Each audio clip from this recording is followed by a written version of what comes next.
បាទសួស្តីបងប្អូនគ្នាជួបជាមួយខ្ញុំទៅទៀតហើយនៅថ្ងៃនេះខ្ញុំនាំយកខ្សែភាពយន្តតុក្កតាដែលនិយាយអំពីថាសានបាទនិយាយទៅរឿងថាសានរបស់យើងមានរឿងជាមនុស្សហើយក៏មានរឿងជាតុក្កតាផងដែរប៉ុន្តែតុក្កតាមួយនេះនិយាយពីខាងល្អមើលកំប្លែងហើយនឹងផ្សងព្រេងខ្លាំងមែនទែនបាទអ្នកណាគេខ្លះចង់ផ្សងព្រេងទៅក្នុងព្រៃតោះទៅជាមួយខ្ញុំទាំងអស់គ្នារឿងរបស់យើងចាប់ផ្ដើមដល់ដំបូងបង្ហាញឲ្យឃើញសម្ពោធដ៏ធំមួយដែលត្រូវបានឆាបឆេះយ៉ាងសន្ធោសន្ធៅស្ទើរតែរលាយក្រុមគ្រួសារ British មួយបាទដែលពួកគេធ្វើដំណើរមកពីចក្រភពអង់គ្លេសផ្ទាល់ពួកគេទាំង3នាក់នៅមានជីវិតទោះជាអ្វីៗគ្រប់បែបយ៉ាងរលាយអស់ក៏ដោយសំខាន់ពួកគេទាំង3ជួបជុំគ្នានេះគឺជាសុភមង្គលពិតប្រាកដហើយតែសំណាងល្អដែរពេលនេះសម្ពោធដែលឆេះរបស់ពួកគេនេះគឺឆេះក្បែរទ្វីបអាហ្វ្រិកអញ្ចឹងហើយក្រុមគ្រួសារទាំង3នាក់ក៏សម្រេចចិត្តធ្វើដំណើរទៅរស់នៅក្នុងតំបន់ព្រៃនោះតែម្ដងក្នុងព្រៃទ្វីបអាហ្វ្រិកនេះផងដែរយើងក៏ប្រទះឃើញក្រុមគ្រួសារ Gorilla ដ៏មានសុភមង្គលមួយដែលពួកគេក៏មានកូនតូចរបស់ពួកគេដូចគ្នាបើនិយាយដល់ក្រុមគ្រួសាររបស់មនុស្សយើងឯវិញពេលនេះពួកគេបានធ្វើដំណើរឡើងមកដល់ឆ្នេរសមុទ្រសក្បុសនេះហើយបន្ទាប់មកពួកគេក៏សម្លឹងមើលរកទីតាំងណាដែលសុវត្ថិភាពដែលពួកគេអាចតាំងទីលំនៅនៅទីនេះបានពីព្រោះពួកគេមិនដឹងទេថានឹងមានសម្ពោធណាមួយអាចនឹងជិះឆ្លងកាត់ទីនេះជួយពួកគេដូច្នេះពួកគេទៅរកវិធីដើម្បីរស់សិនអ្វីដែលសំខាន់មកពីអ្នកឪពុកម្ដាយនេះផ្ទាល់ពួកគេហាក់ដូចជាមានសមត្ថភាពក្នុងការសាងសង់ផ្ទះបានយ៉ាងអស្ចារ្យដូច្នេះផ្ទះនៅលើដើមឈើរបស់ពួកគេក៏ត្រូវបានរៀបចំរួចរាល់ 100% ចំណែកឯក្រុមគ្រួសារ Gorilla នៅក្បែរនោះបាទក៏មានសុភមង្គលដូចគ្នាម្ដាយដែលមានឈ្មោះថា Kala ផ្ទាល់នោះគឺស្រឡាញ់កូនរបស់គាត់ខ្លាំងណាស់តែកំឡុងពេលដែលគាត់គេងលក់នោះខ្លារខិនមួយក្បាលក៏នៅក្បែរនោះហើយក្មេងតូចរបស់យើងនឹងក៏បានហក់ចាប់សត្វមេអំបៅឬមួយក៏សត្វអីទេដែលបណ្ដាលឲ្យអាសត្វខ្លារខិននោះបានត្របាក់លេបស៊ីកូនរបស់ខាឡាយកទៅបាត់សំលេងទ្រហោស្រែកយំរបស់កូនកូរ៉ូឡានោះក៏បានធ្វើឲ្យខាឡារួមជាមួយនឹងខចាក់ដែលជាឪពុកបានព្យាយាមតាមស្វែងរកឥឡូវនេះពួកគេទាំងអស់គ្នាក៏សហការគ្នាដើម្បីស្វែងរកកូនរបស់ខាឡាហើយជាម្ដាយដែលស្រឡាញ់កូននេះក៏ព្យាយាមតាមស្វែងរកកូនដែរតែវិច័យដល់អ្វីសំលេងក្មេងតូចម្នាក់ក៏បានបន្លឺឡើងខាឡាក៏រត់ស្វែងរកសំលេងក្មេងស្រែកយំនោះរួចក៏ធ្វើដំណើរមកដល់ផ្ទះពីអ្នកប្តីប្រពន្ធដែលសាងសង់នៅលើចុងឈើនោះហ៎ខាឡាហាក់ដូចជាមានការភ័យខ្លាចប៉ុន្តែនាងក៏ចង់ដឹងថាតើសំលេងក្មេងនោះមិនក៏អត់ព្រមជប់អញ្ចឹងដូច្នេះខាឡារបស់យើងក៏បានឡើងមកលើផ្ទះលើដើមឈើនេះរុកឡើងខាឡាក៏ប្រទះឃើញបានអ្នកទាំងអស់គ្នាឪពុកម្ដាយក្មេងតូចរបស់យើងដែលធ្វើផ្ទះនៅលើចុងឈើនោះត្រូវបានសត្វខ្លារខិនអំបាញ់មិញនោះខំសម្លាប់ស្លាប់ទាំងពីរនាក់យ៉ាងអណយអធមហើយមូលហេតុដែលក្មេងតូចរបស់យើងនៅរស់រានមានជីវិតដោយសារតែឪពុកម្ដាយរបស់ពួកគេបានលាក់ក្មេងតូចរបស់យើងនៅកន្លែងដែលខ្លារខិននោះរកមិនឃើញប៉ុន្តែក្មេងនៅមិនស្ងៀមមកគាត់ក៏យំបញ្ចេញសំឡេងអញ្ចឹងទៅខាឡាក៏រកឃើញក្មេងតូចនោះហើយក្មេងតូចរបស់យើងឃើញខាឡាភ្លាមបែរជាអត់ស្រែកយំអ្វីនោះទេមានតែឈប់យំរួចហើយក៏ប្រឡែងលេងជាមួយនឹងខាឡាដែលធ្វើឲ្យខាឡាយើងនេះដែលទៅតែបាត់កូនរបស់នាងបង្កើតមនោសញ្ចេតនាជាម្ដាយនឹងកូននៅនឹងកន្លែងភ្លាមតែម្ដងខាឡាក៏បានយកក្មេងតូចនោះអោបទៅក្បែរទ្រូងរបស់នាងយ៉ាងកក់ក្ដៅប៉ុន្តែសត្វខ្លារខិនអំបាញ់មីនោះក៏បង្ហាញខ្លួនទៀតរួចក៏បានបោះការវាយប្រហារយ៉ាងខ្លាំងមកលើខាឡាចង់សម្លាប់ទាំងក្មេងចង់សម្លាប់ទាំងខាឡានាងក៏បានលះបង់ជីវិតរបស់នាងផ្ទាល់ដើម្បីការពារក្មេងតូចកំសត់នេះខ្លារខិនដែលមានឈ្មោះថា Saber មួយនេះគឺសាហាវព្រៃផ្សៃណាស់ហក់ខ្ញាំហក់ខ្វាចហក់កន្ទ្រឹបមួយទំហឹងតែម្ដងឥឡូវខាឡាក៏ខ្ទាតមកខាងក្រៅសត្វខ្លារខិនក៏តែមិនបោះបង់ចោលប៉ុន្តែក្មេងតូចរបស់យើងក៏ខ្ទាតទៅផ្នែកម្ខាងទៀតអញ្ចឹងខ្លារខិនក៏ចាប់អារម្មណ៍ជាមួយនឹងក្មេងតូចនោះពីព្រោះវាជាចំណីឆ្ងាញ់ហើយក្មេងតូចរបស់យើងផ្ទាល់គឺនៅសំណាញ់ជាប់អត់ធ្លាក់ចុះទៅខាងក្រោមនោះទេប៉ុន្តែខ្លារខិនក៏នៅតែព្យាយាមតាមវាប្រហារក្មេងតូចក៏ធ្វើដំណើរមកខាងមុខអញ្ចឹងខាឡាក៏បានតោងខោរបស់ក្មេងតូចនោះប៉ុន្តែតោងយ៉ាងម៉េចក៏តោងមិនរួចអញ្ចឹងខាឡាក៏បានតោងខោក្មេងតូចនឹងមកផ្នែកខាងមុខវិញដើម្បីតោងឲ្យគាត់នឹងផុតចេញពីផ្នែកខាងក្រោមប៉ុន្តែខ្លារខិននោះផ្ទាល់នៅតែបន្តបើកការវាប្រហារទៅលើពួកគេខាឡារបស់យើងក៏សម្លឹងឃើញទូកមួយនាងក៏សម្រេចចិត្តហក់ទៅលើទូកនោះរួចហើយទូកក៏ធ្លាក់ចុះមកខាងក្រោមខ្សែក៏វាត់ចងជើងសត្វខ្លារខិននោះជាប់ខាឡាក៏បាននាំក្មេងតូចនោះចូលទៅក្នុងសម្បុករបស់សត្វ Gorilla ខចាក់រួមជាមួយនឹងក្រុមកុលសម្ព័ន្ធផ្ទាល់នឹងក៏នាំគ្នាបារម្ភអំពីសុវត្ថិភាពខាឡាបន្ទាប់ពីបាត់កូនហើយតាខាឡាទៅណាទៅមកសន្ទុះខាឡាក៏បង្ហាញខ្លួនជាមួយនឹងក្មេងម្នាក់ទៀតខចាក់របស់យើងប្រទះឃើញខាឡានាំក្មេងមនុស្សមកអញ្ចឹងគាត់ក៏ថាអូនសម្លាញ់នេះមិនមែនជាកូនរបស់អូនទេណាកូនរបស់យើងគឺស្លាប់ហើយកូននេះមិនអាចជំនួសកូនយើងបាននោះទេប៉ុន្តែខាឡាថាអូនដឹងបងប៉ុន្តែអូនចាត់ទុកក្មេងតូចម្នាក់នេះជាកូនរបស់អូនហើយប៉ុន្តែខចាក់និយាយថាគាត់មិនចង់ឲ្យខាឡានឹងធ្វើឲ្យក្រុមកុលសម្ព័ន្ធទាំងមួយមានគ្រោះថ្នាក់ទេខាឡាក៏ប្រាប់ទៅវិញថាគ្រោះថ្នាក់ស្អីបងមើលក្មេងតូចនេះទៅមើលបើអូនយកក្មេងតូចនោះត្រឡប់ទៅវិញក្មេងតូចនោះនឹងស្លាប់ដោយសារតែឪពុកម្ដាយរបស់វាត្រូវបាន Saber ខ្លារខិនចង្រៃនោះសម្លាប់បាត់ទៅហើយខចាក់នឹងគាត់ក៏ស្រែកមកទំហឹងដែរបាទប៉ុន្តែខាឡានាងថាអូនត្រូវតែជួយក្មេងតូចនេះខចាក់គាត់អស់ជំរឿសគាត់ថាបានបងឲ្យក្មេងតូចនេះនៅក្រុមកុលសម្ព័ន្ធយើងប៉ុន្តែបងមិនព្រមទទួលវាធ្វើជាសមាជិកកុលសម្ព័ន្ធយើងដាច់ខាតក្រោយមកទៀតក្មួយរបស់ខាឡាផ្ទាល់ដែលគាត់មានឈ្មោះថាថើកនឹងគាត់ក៏សួរថាអ្នកមីងដាក់ឈ្មោះក្មេងតូចនឹងឈ្មោះអីដែរទៅខាឡាក៏តបទៅវិញថាអូមីងនឹកឃើញហើយឈ្មោះថាសានអញ្ចឹងចាប់តាំងពីពេលនោះមកខាឡារបស់យើងបានថ្នាក់ថ្នមថាសានរបស់យើងដូចជាកូនបង្កើតរបស់នាងអញ្ចឹងនាំថាសានទៅគេនៅសម្បុករបស់នាងផ្ទាល់ដែលធ្វើឲ្យសត្វគ្រប់គ្នាឆ្ងល់ថាសាននេះគឺជាសត្វអ្វីដូចជាមិនដែលឃើញ អរិយពេលយ៉ាងយូរបន្តទៀតខាឡារបស់យើងភ្ញាក់មកភ្លាមក៏សាប់តែបាត់ថាសានអញ្ចឹងគាត់ក៏កើតជាការភ័យព្រួយបារម្ភយ៉ាងខ្លាំងប៉ុន្តែបាទថាសានរបស់យើងនេះតោងខ្សែចុះមកបន្លាចម្ដាយរបស់ខ្លួនបាទនិយាយទៅគឺថាសានគាត់ក្បាលខូចខ្លាំងមែនទែនខាឡាក៏ថាកូនមិនក៏កូនមិនប្រើសម្លេងកូនផ្ទាល់ទៅដើម្បីបន្លាចម៉ែបាទអញ្ចឹងថាសានគាត់ក៏ប្រើសម្លេងដូចជាសត្វកូរ៉េឡានឹងស្រែកអូអូអាអាអញ្ចឹងណាបន្ទាប់មកក៏បញ្ចេញសម្លេងមនុស្សអញ្ចឹងទៅកូនសត្វកូរ៉េឡាដទៃទៀតនឹងក៏នាំគ្នាធ្វើតាមអូរបៀបអញ្ចឹងណាតែក៏ជ្រុលទៅបុកជាមួយនឹងខឆាបាទស្ដេចកូរ៉េឡារបស់យើងផ្ទាល់ថាសានគាត់ក៏ភ័យបន្ទាប់មកនេះថើរបស់យើងឥឡូវរៀងធំពេញវ័យប្រហែលគ្នាហើយធ្វើក៏ថាអូយល្អណាស់អត់មានបញ្ហាអីឯនេះនិយាយពីឋាននោះមិនស្ងៀមមិនស្ងាត់សោះតែម្ដងអញញ៉ៃកបោកកវាក់អូយភ្លេចមើលលោកខើឆាក់នៅក្បែរនឹងមកកុំដៅនឹងចេញពីនឹងមកធ្វើក៏ប្រាប់ថាណែថាសានណាបើឯងចង់ឲ្យលោកខើឆាក់ស្រឡាញ់ឯងកុំនៅក្បែរគាត់បន្ទាប់មកមិត្តភក្តិរបស់ធ្វើក៏ថាមកធ្វើក៏ដល់ពេលយើងទៅលេងហើយថាសានក៏ថាធ្វើខ្ញុំចង់ទៅជាមួយដែរធ្វើក៏ថាចង់មកក៏មកតែសំខាន់ឯងមកតាមតន់អត់បាទដឹងស្រាប់ហើយអំបូសត្វកូរ៉េឡានឹងរត់លឿនរត់អីអញ្ចឹងណាហើយថាសានរបស់យើងក៏ព្យារាប់តាមតន់ធ្វើក៏ថ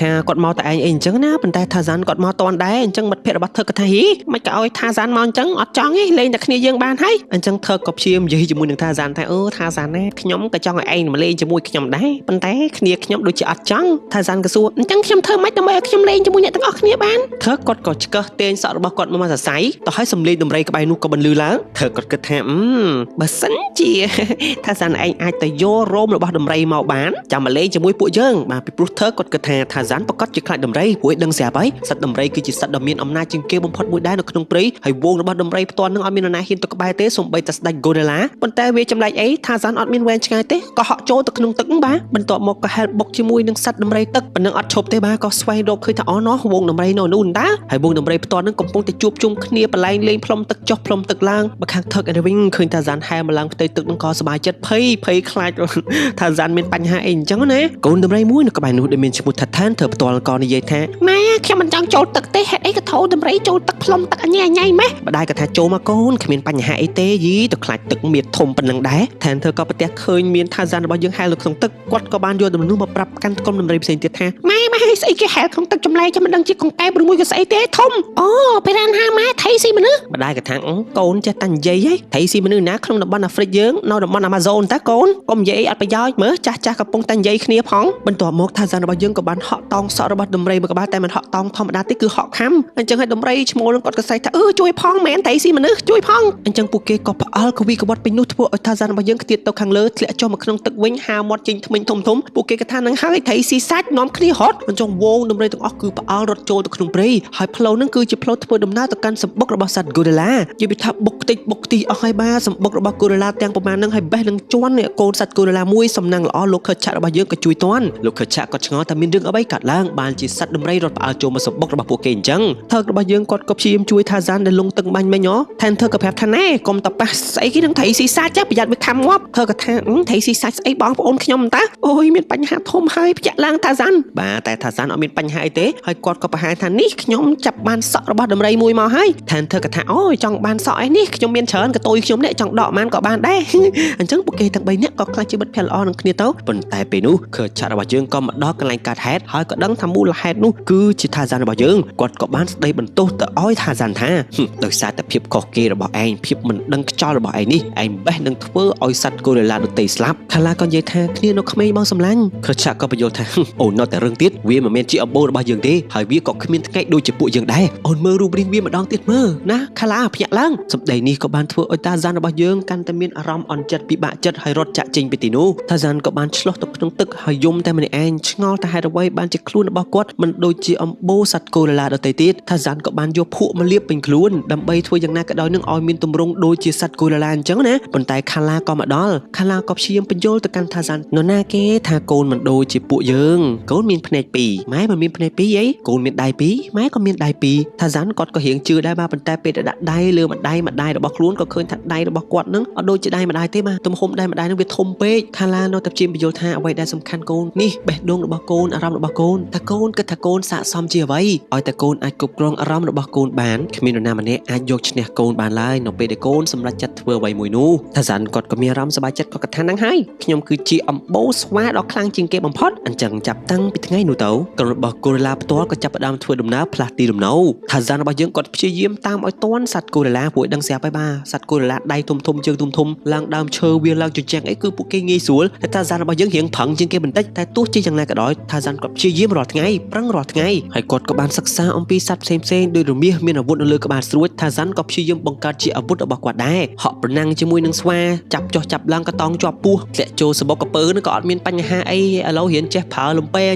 ខ្លាចជាមិត្តភ័ក្តិរបស់វងដំរីមិនយូរប៉ុន្មានថាសានរបស់យើងក៏ធំពេញវ័យឥឡូវកាន់តែខ្លាំងទៅលះទៅឆ្លាតទៅមេឃភ្លៀងខ្លាំងខាឡារបស់យើងរងាញាក់អីអញ្ចឹងថាសានរបស់យើងក៏ធ្វើជាឆាតមកបាំងកុំឲ្យមេឃភ្លៀងតក់លើមិនយូរប៉ុន្មានម៉ែតាំងពីដើរនៅក្រោយគេឥឡូវនេះថាសានរបស់យើងនិយាយពីឋាននាំមុខគេរហូតខើឆាត់របស់យើងក៏មានអារម្មណ៍ថារៀងចាប់ផ្ដើមទទួលស្គាល់ម្ដងតិចដែរបាទ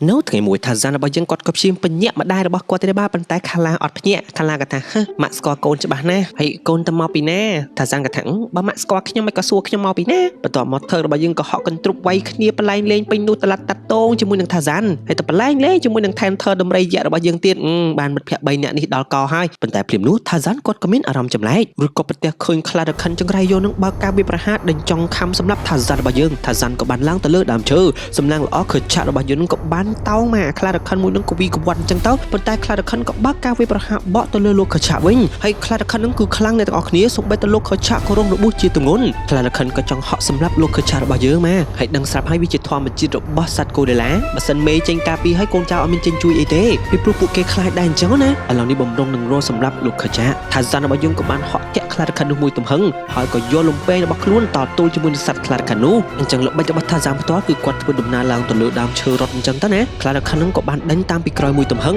ហើយដឹងស្រាប់ហើយសមត្ថភាពខ្លារខិនគឺឡើងដើមឈើខ្លាំងជាងថាសានឆ្ងាយណាឥឡូវពេលថាសានរបស់យើងហក់មកដល់ចុងឈើមួយខ្លារខិននោះក៏បានហក់កន្ទ្រប់មកលើថាសានខំរហូតដល់ដាច់ក្បាលលំពេងធ្លាក់ចុះទៅខាងក្រោមថាសានក៏ព្យាយាមរើបំរាស់តទល់ជាមួយនឹងខ្លារខិននោះរួចហើយខ្លួនក៏បានធ្លាក់ចូលទៅកន្លែងក្បាលលំពេងធ្លាក់អំបញ្ញវិញខ្លារខិននឹងក៏ហក់ចូលទៅពីក្រោយគ្រប់បែបយ៉ាងក៏ចាប់ដើមស្ងប់ស្ងាត់ឈឹងពួកគេក៏គិតថាកិច្ចថាសានស្លាប់បាត់បង់ជីវិតទៅហើយទៀតបាទក៏ប្រទះឃើញខ្លារខិននឹងងើបឡើងមកមុនប៉ុន្តែអត់ទេខ្លារខិននឹងស្លាប់បាត់ទៅហើយដោយសារតែថាសានចាក់សម្លាប់ពេលដែលថាសានរបស់យើងលើកខ្លារខិននោះចេញមកបាទវងសត្វកូរ៉ូឡាដតេផ្សេងទៀតក៏នាំគ្នាស្រែកអបអរសាទរវាប្រៀបដូចជាថាសាននឹងជាវីរៈបុរសរបស់ពួកគេអញ្ចឹងសកម្មភាពនេះខើឆាត់របស់យើងក៏ប្រទះឃើញដែរបាទខើឆាត់គាត់អត់ដឹងថាត្រូវធ្វើយ៉ាងម៉េចទេគាត់ក៏បានដើរថយក្រោយវិញប៉ុន្តែថាសានរបស់យើងក៏បានលើកសាកសពរបស់ខ្លារខិននោះយកមកដាក់មុខរបស់ខើឆាត់ហើយក៏បង្ហាញការគោរពរបស់ខ្លួននឹងទៅកាន់លោកខើឆាត់ផងដែរដោយចង់បញ្ជាក់ថាខ្លួននៅតែគោរពលោកខើឆាត់ធ្វើជាស្ដេចអញ្ចឹងលោកខើឆាត់របស់យើងផ្ទាល់ហាក់ដូចជាចាប់ផ្ដើមចង់ទទួលយកថាសានធ្វើជាអំបូរកូរ៉ូឡាដូចជាគាត់ហើយបាទទឹកមុខនេះណាប៉ុន្តែភ្លាមនោះសំលេងថ្លង់គ្រប់កំភ្លើងក៏បានធ្វើឲ្យសត្វបាក់ស្ទៃនាំគ្នាផ្អើលពេញព្រៃហើយវងកូរ៉ូឡាទាំងអស់ក៏ឆ្ងល់ថាវាជាសំលេងអ្វីដោយមានការភ័យខ្លាចនិងចង់ការពារសុវត្ថិភាពរបស់អំបូរកូរ៉ូឡាលោកខិតឆារបស់យើងក៏បានបង្ខំឲ្យវងកូរ៉ូឡាទាំងមូលធ្វើដំណើរផ្លាស់ទីលំនៅចាក់ចេញពីទីនេះតែថាសានរបស់យើងមិនអស់ចិត្តនោះទេខ្លួនក៏បានធ្វើដំណើរទៅលួចមើលថាតើកន្លែងបញ្ចេញស្នូកំភ្លើងនោះគឺជាអ្វីពេលដែលម្ដងក៏ប្រទះឃើញថាព្រៃឫស្សីទាំងមូលដូចជាមាននរណាគេម្នាក់កំពុងតែកាប់ឆ្កាថាសានរបស់យើងក៏ប្រទះឃើញគ្រាប់កំភ្លើងពណ៌មាសប៉ុន្តែគាត់អត់ស្គាល់ទេថាវាជាគ្រាប់កំភ្លើងបន្តមកទៀតស្នូគ្រាប់កំភ្លើងមួយគ្រាប់ទៀតក៏ត្រូវបានបន្លឺឡើងថាសានក៏បានដេញតាមស្នូគ្រាប់កំភ្លើងនោះរួចក៏ប្រទះឃើញមនុស្សមួយក្រុមបានមានគ្នា3នាក់កំពុងតែកាប់ឆ្កាព្រៃធ្វើដំណើរចូលទៅក្នុងព្រៃយ៉ាងជ្រៅថាសានក៏បានធ្វើដំណើរដើម្បីទៅលបលួចមើលរួចក៏ប្រទះឃើញថាបុរសកាន់កំភ្លើងមានឈ្មោះថាលោក Clayton គាត់ប្រៀបដូចជាអង្គរៈអញ្ចឹងគាត់មានអារម្មណ៍ថាបើមានសត្វព្រៃគឺគាត់ប្រើកំភ្លើងបាញ់ហើយដើម្បីឲ្យសត្វព្រៃនោះវាផ្អើលក្រោយមកលោកតាមម្នាក់ទៀតដែលគាត់មានឈ្មោះថា Porter បាទគាត់គឺជាពលអ្នករុករកដ៏ល្បីម្នាក់ផងដែរមកពីចក្រភពអង់គ្លេសរួមទាំងកូនស្រីដ៏ស្រស់សោភារបស់គាត់ផ្ទាល់ដែលមានឈ្មោះថា Jane ចំពោះថាសានយើងឯនេះវិញប្រទះឃើញ Jane ភ្លាមបាទមិនដឹងជាស្អីទេគឺលងស្នេហ៍នាងផ្លែតបន្តពីនោះយើងក៏ដឹងថាគោលបំណងរបស់លោក Porter រួមជាមួយនឹង Jane ផ្ទាល់នេះពួកគេមកក្នុងព្រៃនេះគឺដើម្បីសិក្សាអំពីសត្វកូរ៉ូឡាទាំងពីរអ្នកឪពុកកូនគឺស្រឡាញ់សត្វអំបូរកូរ៉ូឡានឹងខ្លាំងមែនទែនហើយចង់ដឹងថាបញ្ញារបស់ពួកគេការរស់នៅរបស់ពួកគេនឹងគឺវាខុសពីមនុស្សយ៉ាងម៉េចដូចមនុស្សយ៉ាងម៉េចអីអញ្ចឹងណានាងក៏ប្រាប់ទៅកាន់លោក Clayton ថាកុំធ្វើអីឲ្យផ្អើលដល់សត្វព្រៃណាលោកមួយបានហើយអាណិតគ្នាឮសូរសំឡេងខ្លាំងអញ្ចឹងប្រកាសជាផ្អើលក្រោយមកថាសានរបស់យើងក៏ព្យាយាមលួចស្ដាប់ពួកគេចិត្តនឹងអញ្ចឹងណាប៉ុន្តែលោក Clayton គាត់ងាកទៅអត់ឃើញងាកមកអត់ឃើញមិនដឹងអ្ហ្មងគាត់ក៏បាញ់កំភ្លើងគ្រាប់ចោលអញ្ចឹងដើម្បីបំផ្អើលរួចហើយពួកគេក៏ធ្វើដំណើរទៅមុខទៀតប៉ុន្តែជេនរបស់យើងក៏ប្រទះឃើញស្វាព្រៃមួយក្បាលអញ្ចឹងហើយនាងក៏បានឆ្លៀតគេហៅថាឆ្លៀតគូឆ្លៀតស្កាច់អីអញ្ចឹងណាពេលដែលគូរួចស្វានឹងក៏បានដណ្ដើមយកសិភៅរបស់ជេនទៅទាំងមូលតែម្ដងបន្ទាប់មកក៏ដណ្ដើមសិភៅនឹងអញ្ចឹងទៅក៏ប្រទះឃើញរូបរបស់ខ្លួនស្វានឹងក៏ស្រឡាញ់រូបហ្នឹងតែជេនរបស់យើងក៏ដណ្ដើមរូបគំនូររបស់នាងមកវិញអញ្ចឹងហើយស្វាតូចនឹងក៏បានប្រាប់ទៅកាន់អំបូរស្វាបែមប៊ូមកគ្នាស្គាល់ហើយស្វាបែមប៊ូក៏កាចដែរអញ្ចឹងស្វាបែមប៊ូនោះក៏បានបើកកាតដេញវាប្រហារទៅលើជេនរបស់យើងតែម្ដងមកជេននាងក៏រត់បាត់ទំហឹងរត់ចុះរត់ឡើងរត់ដល់ភ្លុកខាងមុខគឺជ្រោះនាងមិនដឹងធ្វើម៉េចមានតែហក់ប៉ុន្តែសំណាងល្អថាសានរបស់យើងនឹងក៏ហក់ជួយតាន់ងាកមើលទៅខាងលើប្រទះឃើញថាសានជេនរបស់យើងស្រែកទៀតអស់យ៉ាងម៉េចរត់ចេញពីពួកស្វាបែមប៊ូឥឡូវមកជួបជាមួយមនុស្សព្រៃ ទីមនុស្សព្រៃនឹងស៊ីខ្ញុំបាត់ទៅតែឡូវសុំអត់ខ្វល់សិនបាទខ្វល់យ៉ាងណារត់ចេញពីពួកបែមប៊ូនឹងឲ្យរួចឡើងមកលើមែកឈើយ៉ាងធំក្រុមបែមប៊ូនឹងនៅតែអត់បោះបង់ចោលបាទនៅតែបន្តដេញវាប្រហារទៀតជីកទៅខាងមុខស្វាបែមប៊ូនឹងស្ទាក់មុខជេនរបស់យើងនឹងក៏ប្រើឆាត់របស់នាងនឹងបុកស្វាបែមប៊ូទាំងអស់នោះឲ្យធ្លាក់ចុះពីលើដើមឈើឥឡូវបន្តចាប់វល់ហន់ចឹងស្វាក៏បានចាប់កន្ត្រាក់លើជេនរបស់យើងជេននាងក៏ផោជើងផោអីធាក់ដើម្បីធ្វើយ៉ាងណាក៏ដោយកុំឲ្យរបូតចេញពីថាសានចឹងណាតែចុងក្រោយតាក់ជាមួយនឹងឆាត់នឹងមកតើណាមិនរួចទេឥឡូវស្វាបែមប៊ូមកទាំងសងខាងថាសានក៏បានហក់ជួយជេនរបស់យើងមកឲ្យស្វានៅចាប់ឆាត់របស់នាងជាប់តែពេលដែលកវាត់បុកជាមួយដើមឈើក៏ខ្ទាតធ្លាក់អស់ឥឡូវពួកគេរត់ចុះរត់ឡើងក៏រត់ចូលមកកន្លែងប្រហោងឈើនោះស្វាបែមប៊ូនឹងក៏ហក់ចូលតាមប្រហោងឈើនឹងដែរនិយាយពីថាអីដេញនៅទីបញ្ចប់តែមកណាតែដល់ចំណុចនេះស្វាទាំងអស់នឹងក៏របូតដៃធ្លាក់ចុះទៅខាងក្រោមជាមួយគ្នាអញ្ចឹងទៅនៅសល់តែកូនស្វាតូចយ៉ាងអបាញ់មិញបាទក៏និយាយជាមួយថាសានអ៊ីអ៊ូអាអ៊ីអញ្ចឹងទៅថាសានក៏បានយករូបគំនូនឹងទៅឲ្យស្វាតូចនឹងវិញអញ្ចឹងស្វាតូចនឹងក៏អរគុណចប់បាទតាមពិតគ្នាចង់បានរូបគំនូនឹងសោះហ្នឹងណាជេនរបស់យើងនាងក៏មានអារម្មណ៍ចម្លែកថាស្អីគេមនុស្សនឹងនិយាយជាមួយសត្វថាម៉េចទេអញរត់សិនជេនក៏ព្យាយាមរត់តែហក់ពីដើមឈើមួយទៅដើមឈើមួយបេះនឹងធ្លាក់ដែរបាទបន្ទាប់មកវាធ្ងន់ធ្ងរស្អីទៀតមេក៏ភ្លៀងចប់ហើយអម៉េចទេបេះនឹងធ្លាក់ទៅហើយសំណាងល្អថាសានរបស់យើងមកជួយទៀតឥឡូវចូលមកជ្រកក្រោមដើមឈើក្រាស់មួយជេនរបស់យើងនាងក៏ភ័យពួកឯថាសានសម្លឹងមើលនាងដូចអម៉េចនឹងចង់ស៊ីឬមួយក៏ចង់ស្អីហាជេននាងភ័យពេកធាក់ផងអីផងអញ្ចឹងទៅតែថាសានគឺគាត់លក្ខណៈឃើញមនុស្សដូចគាត់អញ្ចឹងណាគាត់ក៏បានថាដោះស្រោមដៃរបស់ជេនចេញហើយក៏ដាក់ដៃលើនាងអញ្ចឹងទៅគាត់ក៏មានអារម្មណ៍ថាដូចគ្នាអញ្ចឹងគាត់ក៏សប្បាយចិត្តចំណែកឯជេនរបស់យើងផ្ទាល់បានសម្លឹងមើលកែវភ្នែករបស់ថាសានភ្លាមនាងក៏មានអារម្មណ៍ចម្លែកដែរឥឡូវថាសានក៏បានស្ដាប់បេះដូងរបស់ជេនរួចហើយក៏បានយកក្បាលរបស់ជេនដាក់លើបេះដូងរបស់គាត់ដែរបន្ទាប់មកជេនក៏ថាit's very nice តែខ្ញុំត្រូវទៅវិញហើយថាសានរបស់យើងគាត់ក៏និយាយពាក្យ it's very nice ដែរបាទចានិយាយភាសាមនុស្សលឿនម៉េចជេនគាត់ក៏បានសួរឈ្មោះរបស់ថាសានតែម្ដងថាសានឈ្មោះអីចឹងអល់ប្រាប់អញ្ចឹងណាដល់ហើយថាសានក៏ប្រាប់ថាសានដល់ហើយជេនក៏ប្រាប់វិញដែរថានាងនិយាយថា it's Jane ថាសានក៏ថាឈ្មោះគេ it's Jane ជេនក៏ប្រាប់ថា only Jane បន្តមកទៀត Snow កំភ្លើងក៏បានបន្លឺឡើងជេនក៏ថាប្រហែលជាឪពុករបស់នាងបារម្ភពីនាងហើយអញ្ចឹងនាងក៏បានពឹងឲ្យថាសានរបស់យើងនឹងជួនាងទៅកាន់កន្លែងបោះតង់របស់នាងបានឬអត់ថាសានគាត់ក៏យល់ព្រមអញ្ចឹងគាត់ក៏បានចាប់វល់ហោះទៅចុះហោះទៅឡើងអញ្ចឹងតាអូសប្បាយមកទំហឹងដែរតែក្រុមរបស់លោកខឆាក់យើងវិញមកឥឡូវនេះពួកគេធ្វើដំណើរក៏មកដល់កន្លែងបោះតង់របស់ជេនគាត់តែមកដល់ក៏ប្រទះឃើញរបស់ចម្លែកគ្រប់គ្នាក៏ខ្លាចលើកលែងតែថើរបស់យើងអត់ខ្លាចទេបាទគាត់ក៏បានទៅមើលរបស់ចម្លែកដែលមនុស្សប្រើនឹងអញ្ចឹងទៅតែហើយពួកគេក៏ទម្លាក់បែកវាឈុងឆាំងទុងតាំងអញ្ចឹងវាចេញជាភ្លេងដូច្នេះគ្រប់គ្នាក៏សហការគ្នាបង្កើតសំឡេងនេះសំឡេងនោះអញ្ចឹងទៅវាទៅបានជាបទភ្លេងមួយបទអូមកទំហឹងតែនេះបទភ្លេងបំផ្លាញបាននិយាយពីថាគ្រឿងបោះតង់ទាំងប្រមាណរលីរលត់អស់លេងសំឡេងដ៏រង្គើងនោះក៏បានធ្វើឲ្យលោក Clayton រួមជាមួយនឹងលោក Potter នឹងមកបង្ខំចិត្តធ្វើដំណើរត្រឡប់មកកន្លែងបោះតង់របស់គាត់វិញក្រោយមកថាសានរបស់យើងរួមជាមួយនឹងជេនផ្ទាល់នឹងក៏បានមកដល់កន្លែងកាត់ហេតុនោះអូជេនរបស់យើងគ្រាន់តែប្រទះឃើញកូរ៉េឡានាងក៏សប្បាយចិត្តថាសានរបស់យើងក៏បានណែនាំថឹកនឹងឲ្យទៅកាន់ជេនអញ្ចឹងណាជេនឃើញថឹកអញ្ចឹងនាងចង់រកដៃដាក់អែលទៅហើយប៉ុន្តែក៏ប្រទះឃើញខើឆាក់នៅខាងក្រោយខើឆាក់ក៏បញ្ចេញសំឡេងកញ្ចេញខ្យល់គួរឲ្យខ្លាចរួចហើយគាត់ក៏បានស្រែកបញ្ជាឲ្យគ្នារបស់គាត់ធ្វើដំណើរចាក់ចេញពីទីនោះខាឡារបស់យើងដែលជាម្ដាយក៏បាននាំកូនប្រុសរបស់គាត់ដែលជាថាសានចាក់ចេញពីទីនោះដែរជេនរបស់យើងវិញមកនាងចង់ខាត់នាងចង់តាមធ្វើម៉េចក៏អត់បានដែរលោក Clayton រួមជាមួយលោក Potter ក៏បានមកដល់កន្លែងកើតហេតុគាត់សួរជេនមានបញ្ហាអីជេនក៏បានរាយរាប់រឿងនាងជួបប្រទះស្វាដេញអីអញ្ចឹងរងគ្រោះថ្នាក់ឆ្លងកាត់នេះឆ្លងកាត់នោះប៉ុន្តែសំណាងល្អបានបរោះស្ហាបរោះព្រៃបាននាំកូនហោះហើរវ៉ាវពិតជាអស្ចារ្យមែនឪពុកក៏មានអារម្មណ៍អន់និយាយស្ដាប់មកគួរឲ្យខ្លាចតែមិនក៏កូនស្រីខ្ញុំវាទៅជាអញ្ចឹងប៉ុន្តែ Clayton បែរជាចម្លែកគាត់ក៏ភ្ញាក់ផ្អើលពេលដែលជេននិយាយថាអូនិយាយថាវងសត្វកូឡាច្រើនអញ្ចឹងគាត់ក៏សួរនៅឯណាតើវងសត្វកូឡានៅឯណាប៉ុន្តែជេនរបស់យើងផ្ទាល់បាននាងបែរជាលងស្នេហ៍ទៅកាន់ថាសានរបស់យើងហើយបានសម័យឃើញគេអញ្ចឹងណាតែនិយាយដល់លោកខឆារបស់យើងដែលជាស្ដេចរបស់កូរ៉េឡាឯនេះវិញគាត់បានហាមដាច់ខាតហាមមិនអោយថាសានរបស់យើងពាក់ព័ន្ធជាមួយនឹងអំបូរមនុស្សហាមដាច់ខាតមិនអោយថាសានរបស់យើងប្រាប់ទីតាំងរបស់ពួកគេពីព្រោះវាគ្រោះថ្នាក់តែថាសានគិតថាវាគ្មានបញ្ហាអ្វីឡើយដោយសារតែខ្លួនទុកចិត្តទៅលើជេនថាសានក៏បានសួរទៅកាន់លោកខឆាហេតុអ្វីក៏លោកខឆាខ្លាចម្លេះពេលដែលនរណាខុសពីពួកគេតែលោកខឆានៅតែនិយាយដដែលថាបើនរណាម្នាក់ប្រាប់ទីតាំងរបស់ពួកយើងម្នាក់នោះគឺជាជនក្បត់យើងជាស្ដេចយើងជាអ្នកកំណត់យើងធ្វើគ្រប់បែបយ៉ាងដើម្បីសុវត្ថិភាពគ្នារបស់យើងខាឡាក៏បានខាត់ថាសានរបស់យើងមិនអោយឆ្លោះប្រកែកគ្នាជាមួយនឹងខឆាតែខាសានរបស់យើងអីវិញបាគឺគាត់និយាយទៅគឺគាត់ចង់ជួបជេនគាត់ចង់នៅក្បែរជេនដោយសារវាជាអារម្មណ៍ដំបូងដែលគាត់ធ្លាប់ជួបប្រទះអញ្ចឹងណាតែគាត់ថាឥឡូវគាត់អត់ទាន់យល់ហើយបាននិយាយអំពីជេនរបស់យើងផ្ទាល់វិញនាងក៏បានគូរូបគំនូរបស់ថាសានបញ្យល់ប្រាប់ទៅកាន់ឪពុកនាងប្រាប់ពីរបៀបដែលថាសាននឹងបង្ហាញសកម្មភាពបញ្ចេញសម្លេងមើលទៅដូចជាកូរ៉េឡាអញ្ចឹងតែអ្វីដែលធ្វើឲ្យនាងចាប់អារម្មណ៍បំផុតនោះគឺខ្សែភ្នែកដ៏រ៉ូមែនទិករបស់ថាសាននិយាយទៅគូរូបគេក៏លងស្នេហ៍គេអញ្ចឹង ទៅលោកផតធ្វើក៏ថាកូនខ្ញុំមកមិនទេលងស្នេហ៍ជាមួយនឹងបរោះស្វានឹងតែដឹងណាតែ Clayton របស់យើងបែរជានិយាយថានេះគ្រាន់តែជាការសម័យផ្ដេសផ្ដាស់របស់មនុស្សស្រីតែប៉ុណ្ណោះចង់បានមនុស្សប្រុសសង្ហាអីណាអញ្ចឹងណានាងក៏ប្រកែកថាអត់សម័យទេវាជាការពិតបន្ទាប់មកថាសាន់ក៏បង្ហាញខ្លួនអប៉ែ Clayton ក៏ថាអូមែនស្អីគេចេះការពារខ្លួនយើងប្រយ័ត្នណាមនុស្សភ័យថាសាន់ក៏ថា Clayton កាន់កំភ្លើងអីអញ្ចឹងណាលោក Potter គាត់ភ្ញាក់ផ្អើលគាត់ថាវ៉ាវមនុស្សព្រៃថាសាន់របស់យើងគាត់ក៏បានធ្វើសកម្មភាពឈរដូចជាអប៉ែ Clayton កាន់កំភ្លើងគ្រប់គ្នាក៏សើចសប្បាយអីអញ្ចឹងទៅប៉ុន្តែ Clayton យើងផ្ទាល់ក៏ថាអូលោក Potter មនុស្សព្រៃម្នាក់នេះនឹងជាសោសម្ងាត់សម្រាប់ឲ្យពួកយើងស្វែងរកក្រុមរបស់ Gorilla ណានិយាយទៅគាត់អ្នកការពារគេទេតែដូចជាចង់ស្វែងរក Gorilla ជាងម្ចាស់គេទៅទៀតបាទ Jane ក៏ថាយ៉ាងណាក៏ដោយថា Zen អត់យល់ភាសាអង់គ្លេសឡើយ Clayton គាត់ស្ម័គ្រចិត្តបរៀនគាត់ក៏គូរូប Gorilla គាត់ក៏សួរថានៅឯណា Gorilla ប៉ុន្តែ Jane របស់យើងគឺនាងស្ម័គ្រចិត្តនាងព្យាយាមបង្រៀនថា Zen របស់យើងពីមួយដំណាក់ទៅមួយដំណាក់តាក់ទងនឹងការរស់នៅរបស់មនុស្សពីព្រោះវាគឺជាប្រវត្តិរបស់ថា Zen ដែរបាទនាងបានចាក់ផ្សាយ slide អីអញ្ចឹងទៅបង្ហាញអំពីការរស់នៅការស្លៀកពាក់ហើយពួកគេក៏សហការគ្នាបង្រៀនភាសាទៅកាន់ថា Zen មួយម៉ាត់ថា Zen ក៏ឆាប់ចេះលឿនទៀតគាត់ឆ្លាតហើយបាទពាក់ Clayton ឯវិញបាទសួរទៅរឿង Gorilla នៅឯណានេះបង្ហាញផែនទីចង្អុលមក Jane ឯវិញបាទមិនដឹងយ៉ាងម៉េចទេលងស្នេហ៍គេលួចគូរូបរបស់គេតែថា Zen ផ្ទាល់គាត់ក៏អញ្ចឹងដែរលួចមើល Jane ហើយគេងពេលយប់អីហ្នឹងគឺសម័យឃើញតែមុខ Jane ទេឥឡូវភ្លឺមិនទាន់ទេថា Zen របស់យើងក៏បញ្ញាទៅជួប Jane ដែលធ្វើឲ្យ Kala របស់យើងរួមជាមួយនឹង Turk មានអារម្មណ៍ថាយ៉ាងម៉េចទេណា Jane ឯវិញកំពុងតែស្កេចរូបសេកចឹងបាត់សេកអញ្ចឹងហើយនឹងថា Zen ឃើញអាណិតក៏បាននាំទៅសម្បុកសេកនៅលើកំពូលដើមឈើយ៉ាងខ្ពស់បន្ទាប់មកថា Zen ក៏បានបង្រៀន Jane របស់យើងនឹងឲ្យតងវល់ពីមួយទៅមួយពន្លកភ្លើងស្នេហ៍របស់ពួកគេក៏កាន់តែរីកធំទៅ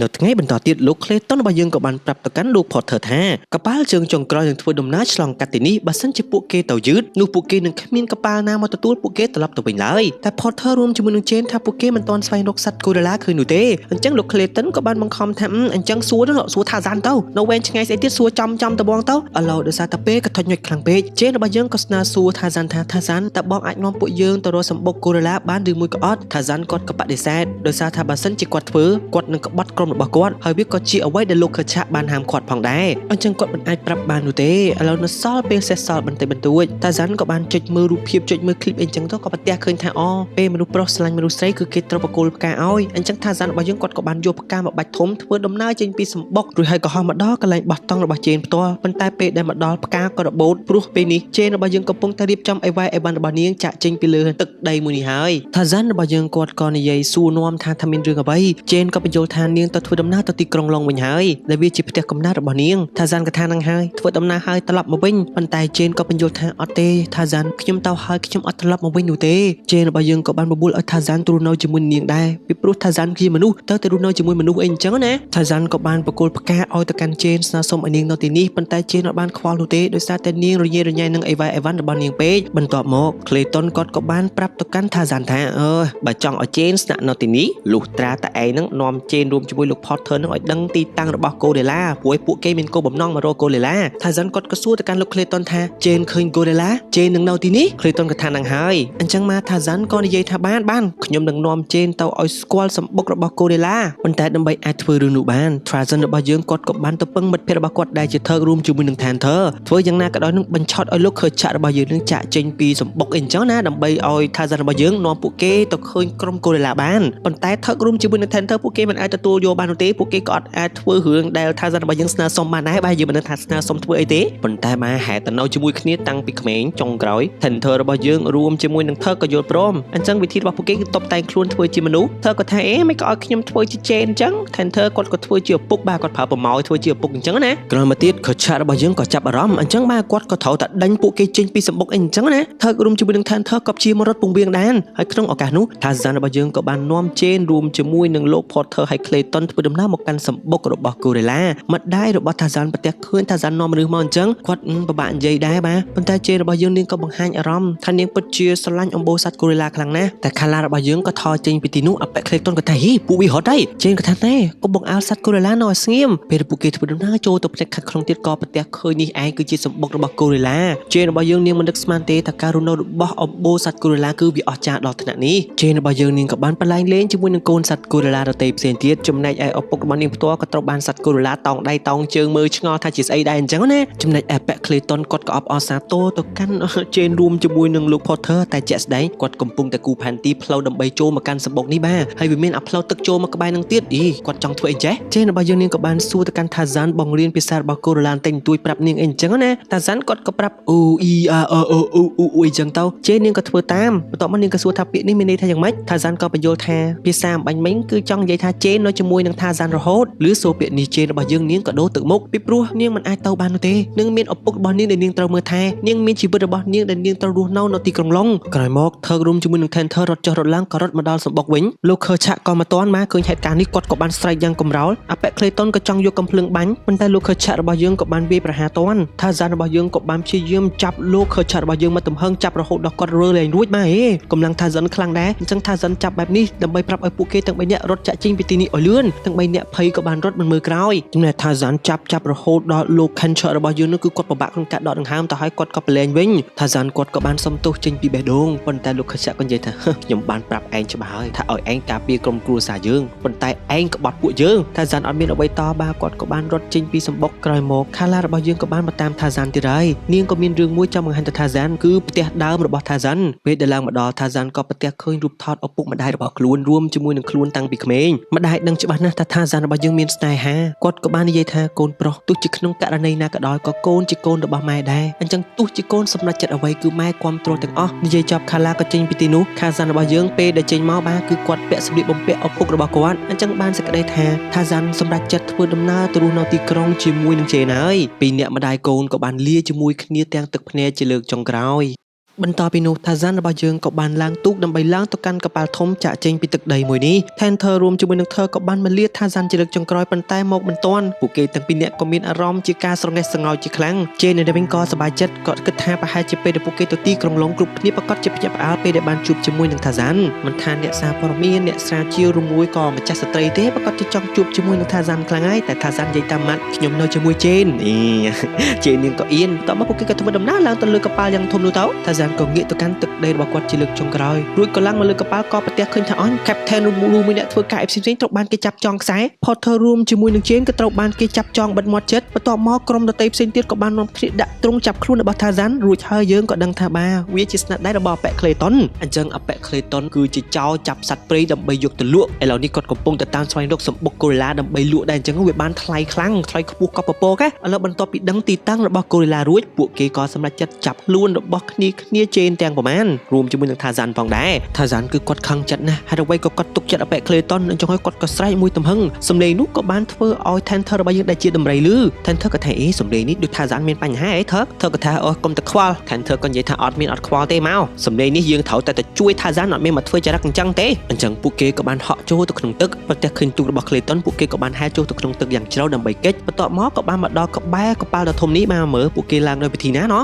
Tarzan ក៏ព្យាយាមទម្លុះទ្រង់ដើម្បីទៅជួយក្រុមគ្រួសាររបស់ខ្លួនប៉ុន្តែធ្វើអ្វីមិនបាន Tarzan ក៏មានអារម្មណ៍ថាមិនគួរណាគាត់ក្បត់ក្រុមគ្រួសារគាត់មិនគួរណាគាត់ទុកចិត្តប៉ែក Clayton លោក Potter គាត់ក៏ហួសចិត្តដែរគាត់ក៏បានដាក់ម្ដាយចំកប៉ាល់ធំនឹងវាក៏ផ្អៀងគាត់ថាចំខ្ញុំខ្លាំងម៉េះតាមពិតផ្អៀងដោយសារតែនេះ Tenter រួមជាមួយនឹង Thor កំពុងតែព្យាយាមឡើងមកលើកប៉ាល់ដ៏ធំនេះឡើងមកដល់លើនេះភ្លាម Tenter របស់យើងរួមជាមួយនឹង Thor ក៏បានធាក់វាប្រហារទៅលើកូនចៅរបស់ប៉ែក Clayton បន្ទាប់មកក៏បានទម្លុះទ្រង់ដើម្បីជួយ Tarzan របស់យើងចេញពីទីនោះអូយបានមិត្តភក្តិមកជួយ Tarzan របស់យើងក៏បានហក់ចូលទៅក្នុងទឹកដើម្បីហែលទៅជួយក្រុមគ្រួសាររបស់គាត់ចំពោះលោកខើឆារបស់យើងឯវិញគាត់ក៏លឺសូរសំឡេងចម្លែកតំជួយពលឺភ្លើងពណ៌ក្រហមក៏បានបំភ្លឺឡើងមកវងសត្វទាំងអស់ក៏នាំគ្នាផ្អើលកូនចៅរបស់ប៉ែក Clayton ក៏បានប្រើសំណាញ់បោះកន្ទ្រុបហក់ចាប់គ្នារបស់លោកខើឆាជាច្រើន Tarzan របស់យើងឯវិញគាត់ក៏ដោះកៅអៅសម្លៀកបំពាក់គាត់ចោលដើម្បីមកជួយក្រុមគ្រួសារហើយពួកចៅទាំងអស់នេះវិញមិនថាតូចមិនថាធំទេគឺចាប់គ្មានក្តីមេត្តាវងស្វាបាំប៊ូឯវិញប្រទះឃើញ Tarzan ពួកគេក៏បានរត់មកតាមលោកខើឆាក៏ព្យាយាមរើបំរាស់ដើម្បីជួយគ្នារបស់គាត់ប៉ុន្តែក៏ត្រូវបានគ្នាប៉ែក Clayton ចាប់ជាប់ដដែលហើយក៏ចង់យកកំភ្លើងបាញ់សម្លាប់ប៉ុន្តែ Tarzan របស់យើងក៏មកទាន់ Tarzan ក៏ធាក់ប៉ែក Clayton នឹងមួយជើងចំណែកឯវងសត្វដំរីផ្សេងទៀតក៏រត់ចូលមករបស់នោះអញ្ចឹងហើយក៏ធ្វើឲ្យគ្នារបស់ប៉ែក Clayton នឹងនាំគ្នាផ្អើលរត់មកខ្លាចដំរីជន់ងាប់សត្វកូរីឡាជាបន្តក៏ត្រូវបានដោះលែង Tarzan ក៏បានមកជួយលោកខើឆាគាត់ក៏មានអារម្មណ៍សប្បាយចិត្តរួចហើយពួកគេក៏សហការគ្នាបណ្ដេញគ្នាប៉ែក Clayton ចេញសូម្បីតែថើករបស់យើងស្រែកដូចជាបិសាចអញ្ចឹងតែតទៅពេលមានគេពីក្រោយមកក៏ខ្លាចសំណាងល្អ Tenter របស់យើងមកជួយតាន់ទៀតJane របស់យើងឯវិញព្យាយាមជួយដោះលែងខ្លួនរបស់ ខាឡាប៉ុន្តែកូនចាស់របស់ប៉ែក្លេតុនចង់វាយប្រហារមកលើនាងភ្លេចមើលពីក្រោយនាងឯបាវងស្វាបាំប៊ូនៅពីក្រោយបាដេញផ្អើលជេនក៏ព្យាយាមជួយខាឡារបស់យើងបន្ទាប់មកថាសាន់ក៏មកជួយតប៉ែក្លេតុនក៏បានបាញ់កំភ្លើងត្រូវស្មារបស់ថាសាន់ឃើញហេតុការណ៍នេះខើឆារបស់យើងក៏ហក់វាយប្រហារទៅកាន់ប៉ែក្លេតុនក៏បានប្រើកំភ្លើងរបស់ខ្លួនបាញ់សម្លាប់ខើឆារបស់យើងនៅនឹងកន្លែងថាសាន់ក៏បានតទល់ជាមួយនឹងក្លេតុនប៉ែក្លេតុនគាត់ក៏មិនខ្លាចដែរបាទដោយសារតែគាត់មានកំភ្លើងនៅជាប់ខ្លួនគាត់ក៏បានដេញបាញ់វាយប្រហារមកកាន់ថាសាន់ឥឡូវហក់ដេញតាមថាសាន់ចឹងទៅបាទសមត្ថភាពថាសាន់នៅក្នុងព្រៃយើងខ្លាំងជាងដែរប៉ែក្លេតុននឹងក៏ហក់ទាំងលំបាកលំបិនហើយគាត់ក៏ព្យាយាមចាប់កំភ្លើងរបស់គាត់នឹងមកជាមួយឥឡូវនេះធ្លាក់ចូលមកដល់ក្នុងអព្រៃវល់នេះកំភ្លើងរបស់គាត់ក៏ប្រើការលែងបានដៃជើងឯងជាប់រញ៉េរញ៉ៃពេញនោះពួកគេទាំងពីរនឹងក៏ព្យាយាមបន្តែបន្តគ្នាប៉ែក្លេតុនក៏បានប្រើកំបិតដើម្បីកាត់ផ្ដាច់វល់នោះប៉ុន្តែថាសាន់ក៏ហាមពីព្រោះពេលដែលផ្ដាច់ទៅអាវល់នឹងវាធ្លាក់វាក៏ចាប់ផ្ដើមតោងរត់ក៏ប៉ែក្លេតុនមកទំហឹងដោយសារតែមិនស្ដាប់ថាសាន់ក្លេតុនក៏ធ្លាក់ចុះមកខាងក្រោមរត់ជាមួយនឹងខ្សែវល់ស្លាប់នៅនឹងកន្លែងបន្ទាប់មកថាសាន់ក៏បញ្ញាបញ្ញាលទៅស្វែងរកលោកខឆាប៉ុន្តែលោកខឆាមិនអាចជួយបាននោះទេបាទតែគាត់ក៏មានពាក្យចុងក្រោយផ្ដាំទៅកាន់ថាសាន់ដោយគាត់បាននិយាយថាកូនសម្លាញ់បាទគាត់ប្រើពាក្យកូនតែម្ដងលើកទី1មុននឹងគាត់ស្លាប់នេះតាមពិតកូនគឺជាផ្នែកនៃក្រុមរបស់ពួកយើងតាំងពីយូរហើយឲ្យពុកសំទោសដែលពុកមិនព្រមទទួលស្គាល់កូនអញ្ចឹងកុំភ្លេចជួយមើលថែក្រុមគ្រួសារយើងផងណាកូននិយាយចប់លោកខឆារបស់យើងក៏ស្លាប់បាត់បង់ជីវិតទៅបន្តពីនោះថាសាន់របស់យើងក៏បានឡើងជាស្ដេចគ្រងរាជ្យបន្តពីលោកខឆារួចហើយថាសាន់របស់យើងក៏បានមកជួបដំណើរស្នេហារបស់គាត់ដែលជាជេនឡើងទូកធ្វើដំណើរទៅកាន់ទីក្រុងឡុងតែជេនរបស់យើងគឺនាងហាក់ដូចជាមិនចង់ចាក់ចេញពីថាសាន់សោះឪពុករបស់នាងក៏ដឹងគាត់ក៏ថាកូនស្រីហើយប៉ាអាយុប៉ុណ្នេះហើយកូនមិនបាច់នៅមើលថែប៉ាទៀតនោះទេកូនតែស្វែងរកអ្វីដែលកូនចង់ធ្វើប៉ារស់នៅបានយូរទេទៅចំណាយជីវិតនៅជាមួយប៉ានោះតែកូនពេញចិត្តអត់ធ្វើអ្វីដែលកូនសប្បាយចិត្តទៅប៉ាគាំទ្រអញ្ចឹងជេនរបស់យើងក៏សម្រេចចិត្តរស់នៅជាមួយថាសាន់វងសត្វទាំងអស់ក៏នាំគ្នាអបអរសាទរលោក Potter យើងឯនេះវិញមកគាត់ជិះទូកចេញពីចម្ងាយអញ្ចឹងទៅគាត់ក៏មានអារម្មណ៍ថាយីរស់នៅទីនេះមានតបាក់ស្អីសប្បាយចង់ងាប់ហើយចាស់ចិត្តងាប់អីនៅខ្វាយខ្វល់ស្អីជីវិតទីក្រុងហ្នឹងវាមិនគាត់ក៏សម្រេចចិត្តហក់ចូលក្នុងទឹកហែលឡើងទៅច្រាំងវិញមកទៅនៅជាមួយកូនស្រីគាត់ដែរបន្ទាប់មកបាទជីវិតរបស់ពួកគេនៅក្នុងព្រៃនេះនិយាយពីថាសម្បូរបែបជួបនេះជួបនោះសិក្សាពីនេះពីនោះជិះវល់ជាអីហោះពេញនឹងអញ្ចឹងទៅលោក Potter របស់យើងក៏ហោះដែរហើយរឿងរបស់យើងក៏ដល់ទីបញ្ចប់ត្រឹមតែប៉ុណ្ណេះអរគុណចំពោះការទស្សនារបស់អ្នកទាំងអស់គ្នាពីដើមដល់ចប់ប៉ុន្តែកុំភ្លេចចុច like Subscribe ដាក់កណ្ដឹងដើម្បីទទួលបានវីដេអូថ្មីៗតន់ចិត្តអញ្ចឹងខ្ញុំរត់សូមអរគុណសោមជម្រាបលា